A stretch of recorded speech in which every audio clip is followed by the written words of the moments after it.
Bonjour à toutes et à tous, mon invité Bernard Casoni. Bernard, bonjour. Bonjour. Bon, on s'est quitté il y a quelques jours, on a pris de tes nouvelles, hein. On rappelle que tu es en Corse.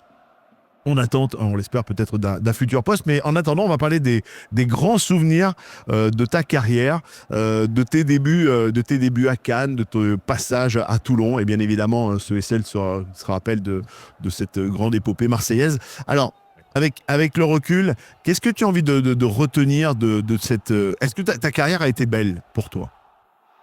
Après on a la carrière que l'on a, on aurait préféré encore la rade encore plus belle, mais ce que j'ai fait c'est déjà pas mal, même si je pense que il y a des périodes où j'aurais pu encore faire mieux.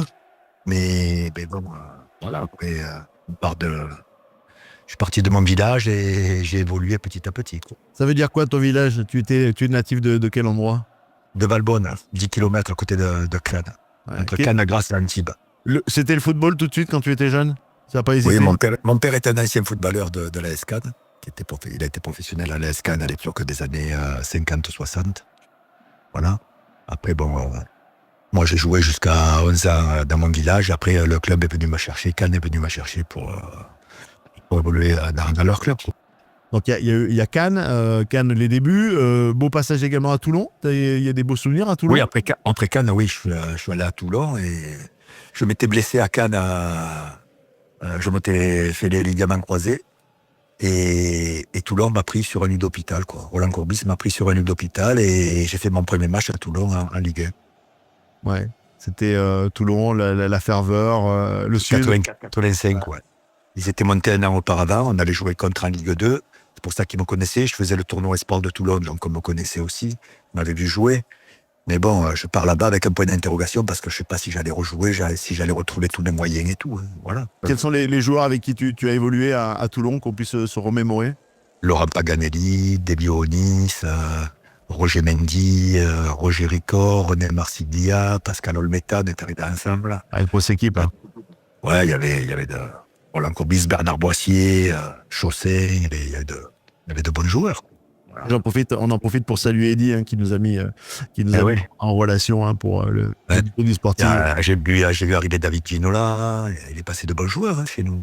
Un mot également sur le passage au Matra Racing. C'est vrai que pour certains, bon, il faut s'en rappeler, hein, les plus jeunes, ils savent pas que bon, en ce moment il y a le PSG, il y a le Paris FC, mais le Matra a failli, a eu. Ouais, ils étaient montés de Ligue 2, un. ils étaient montés en Ligue 2, après ils étaient montés en Ligue 1 et en 88-89, je fais un transfert là-bas au Matra Racing, mais j'avais signé 5 ans et je suis resté qu'un an parce qu'il n'y avait pas la mentalité, il n'y avait pas l'ambiance que je recherchais, quoi. Voilà.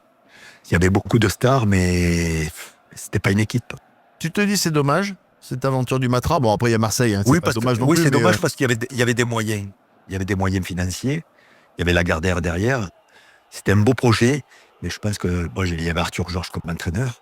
Après, Arthur Georges, il avait perdu sa femme, il est parti entre-temps. Voilà.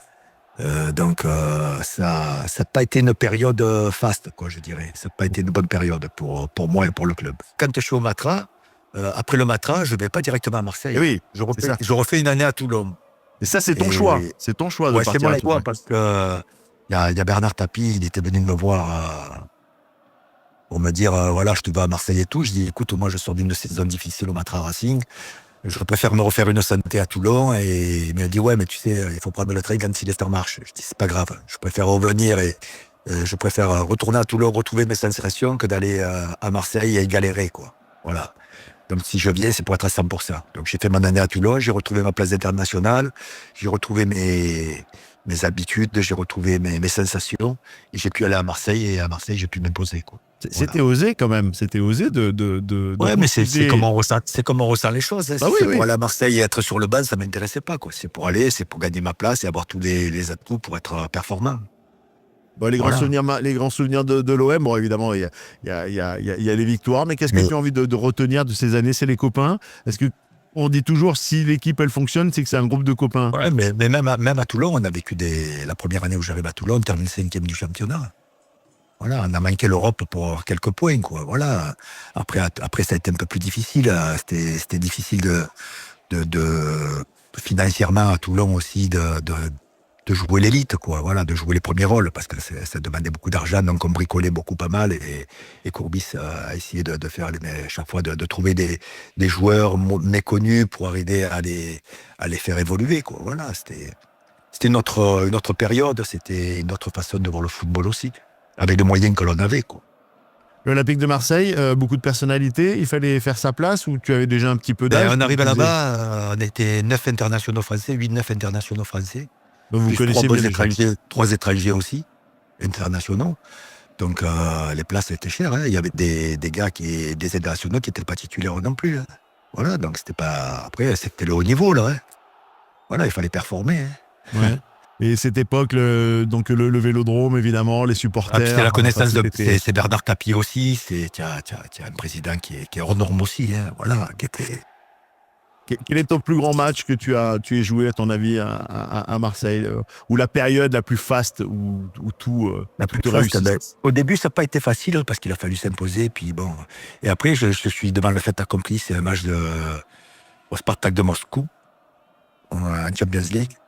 Et il n'y avait pas Carlos Moser. Et Carlos Moser était suspendu. Et Goethals, il m'a dit je ne sais pas qui je vais mettre à la place de Carlos. Alors que chaque fois que Carlos était suspendu, c'est moi qui jouais à sa place. J'ai dit mais si vous n'avez pas confiance en moi, vous mettez qui vous voulez. Mais voilà. Et bon, je sais que c'est comme ça. Et donc, c'est moi qui ai joué. J'ai dû prouver que je pouvais m'imposer à l'Olympique de Marseille. C'était un match révélateur pour moi, quoi. Ouais.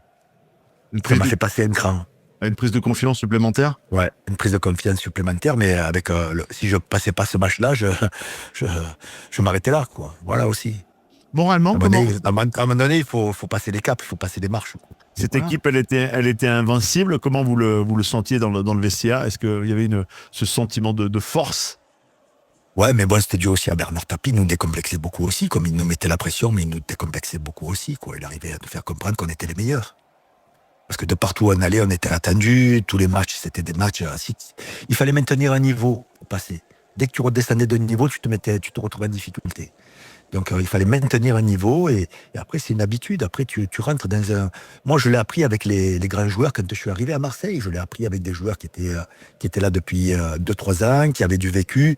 Et puis il a fallu se mettre à ce niveau-là. Puis après tu rentres au même niveau qu'eux, tu te mets au même niveau qu'eux et après c'est toi qui transmets les choses aussi. Voilà. Quels sont les grands attaquants, les plus grands attaquants que tu es marqué, que ce soit en club ou en équipe de France? Qui t'a le plus marqué? Tu tombes que sur des grands attaquants, des Boutragueño, des Van Basten. Quand il y a défenseur central, tu tombes que sur les meilleurs attaquants du moment. Ouais. Voilà, il y a Alan Shearer, il y avait tout ce qui se faisait de mieux à l'époque. Ouais. Voilà, Polster, enfin, c'était que des grands buteurs. Voilà, et là, tu es obligé d'être concentré à 100%, quoi. Comment, Là, le moindre relâchement, tu le payes cash. comment tu travaillais tes futurs corps à corps, duels? Il y avait moins de vidéos. Comment à l'époque Non, vous il y arriviez avait à pas la vidéo, bosser? mais il fallait vite prendre, voir les qualités de l'adversaire, hein, et les contrer. Voilà. De toute façon, moi, de tout temps, ça a été toujours mon travail, quoi. Quand je jouais, je regardais vite les qualités de l'adversaire, droitier, gaucher, ce qu'il faisait, ses gestes répétitifs, tout ça. Puis après, tu fais tout pour les contrer. Après, tu analyses comment le contrer, quoi. Ouais. Voilà. Souvent, tu y arrives, et des fois, tu n'y arrives pas aussi. Bah oui, Et voilà. Après, mais il est là le travail aussi. Ouais. C'est la recherche, comment arriver à contrer tel joueur. Les distances d'intervention, les orientations du corps, le marquage. Bon Bernard, je vois, on va passer, on va terminer notre séquence des souvenirs. Encore un grand merci. Et je rappelle que nous aurons un troisième épisode où on va revenir sur ton premier match professionnel. Merci beaucoup Bernard. Voilà, merci à toutes et à tous. Vous continuez bien évidemment à suivre l'ensemble des interviews et à partager. On se dit à très vite pour une prochaine interview.